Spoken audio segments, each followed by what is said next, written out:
बीकानेर एक बहुत ही चर्चाओं में रहने वाला जिला भी और पर्यटन के लिहाज से बहुत कुछ यहां पर संभावनाएं हमेशा से तलाशी जाती रही और होता भी रहा है। लेकिन पूरे कोरोना काल में पिछले बार भी और इस बार भी सबसे ज्यादा अगर असर देखा जाए तो ऐसे ही जगहों पर हुआ है जो पर्यटन क्षेत्र है, जहां पर रेवेन्यू का एक बड़ा साधन है। तो इस बार बीकानेर क्या कह रहा है? धीरे धीरे मामले घट तो रहे हैं, तो क्या स्थितियां सुधरने की तरफ आगे बढ़ रहे हैं हम?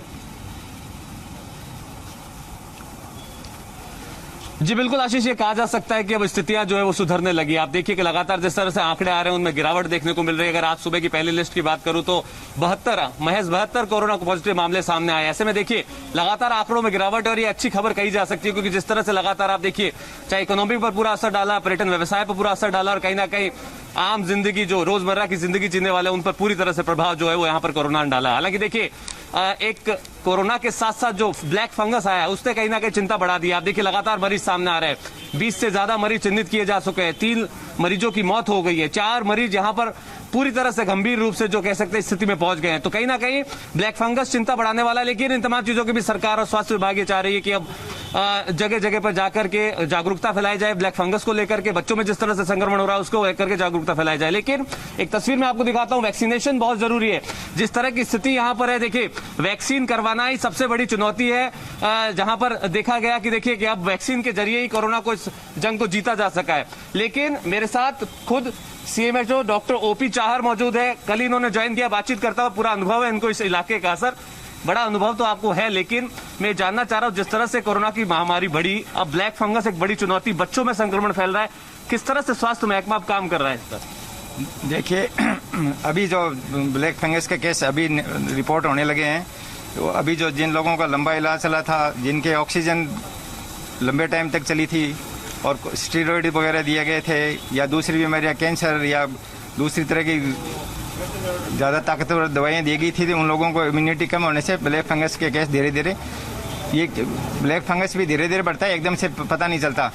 तो इसके लिए अब जो इस कैटेगरी में जो लोग थे उनको अब डोर टू डोर सर्वे किया जा रहा है। हर घर में आंगनबाड़ी, आशा, बीएलओ, ये जो सीएचओ अभी नए लगे हैं, इनके द्वारा घर घर सर्वे कराया जा रहा है। सर्वे में पता करा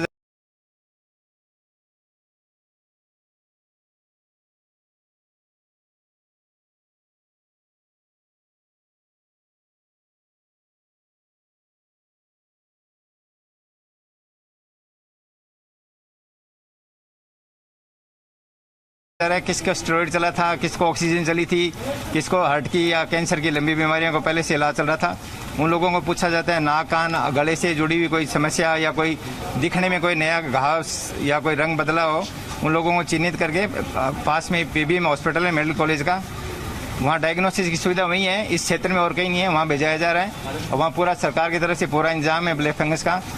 एनेस्थीसिया है, ईएनटी के डॉक्टर हैं, सर्जन हैं, डेंटिस्ट है, इनकी कमेटी बनाई हुई है, ट्रीटमेंट जांच करके ट्रीटमेंट किया जा रहा है। लेकिन मौत लगातार बढ़ रही है। आप देखिए कि अब ब्लैक फंगस दिमाग तक जा रहा है। कहा जाता है कि जब ब्लैक फंगस दिमाग तक पहुंच जाए तो फिर मरीज को बचाना नामुमकिन के करीब हो जाता है। इस तरह की स्थितियां पैदा हो रही है, प्लस बच्चों में अब संक्रमण फैल रहा है।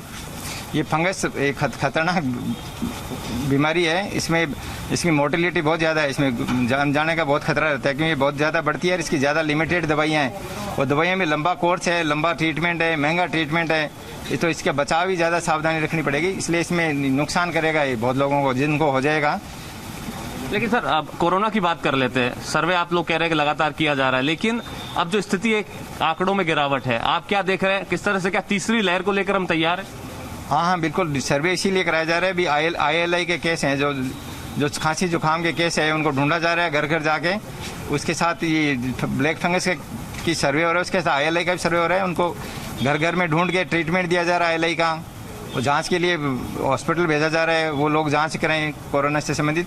और जो गाँव में जो CSC है, PSC है, मेडिकल कॉलेज है, तो इनमें ये जो ऑक्सीजन से युक्त जो बेड है उनकी संख्या बढ़ाई जा रही है। लेकिन सर, मैं अभी कुछ देर से देख रहा हूँ, आप भी देख रहे हैं, बहुत लोग वैक्सीनेशन सेंटर पर पहुंच रहे हैं, कुछ दुविधाएं हो रही है, उन्हें कुछ समझ नहीं आ रहा है, कई तरह की इस तरह की है कि वैक्सीन लग रही है कि नहीं लग रही है, एक चिंता जो है वो भी नजर आ रही है। हाँ, जनता अब क्या वो जागरूक बहुत हो गई है, अब हर कोई वैक्सीनेशन कराना चाहता है, पर वैक्सीन गवर्नमेंट की लिमिटेशन के हिसाब से जैसे प्रोग्राम चल रहा है, स्लॉट बुक होने के बाद ही वैक्सीन लग रही है, उससे लोगों को थोड़ी दिक्कत हो रही है रजिस्ट्रेशन कराने में और थोड़ा कन्फ्यूजन में रहता है, क्योंकि गवर्नमेंट ने कई कैटेगरी बनाई है, 45+ है, 18+ है, कभी फर्स्ट डोज लगती है, कभी सेकंड डोज की सुविधा होती है, थोड़े दिन ये रह सकता है, तो ये दूर हो जाएगा आने वाले वक्त में। कुछ वो उससे भी दुविधा है कि बिना स्लॉट भी ऑक्सीजन अपन वैक्सीनेशन कर सकते हैं, उससे भी थोड़ी धारणा ये होती है। उसका एम ये होता है कि एंड में कोई डोज बच जाए वाइल तोड़ने के बाद। बिल्कुल रौनक, जाहिर है कि हर एक तैयारी देखिए अपने अपने स्तर पर डॉक्टर्स भी, अस्पताल प्रशासन भी कर रहे हैं।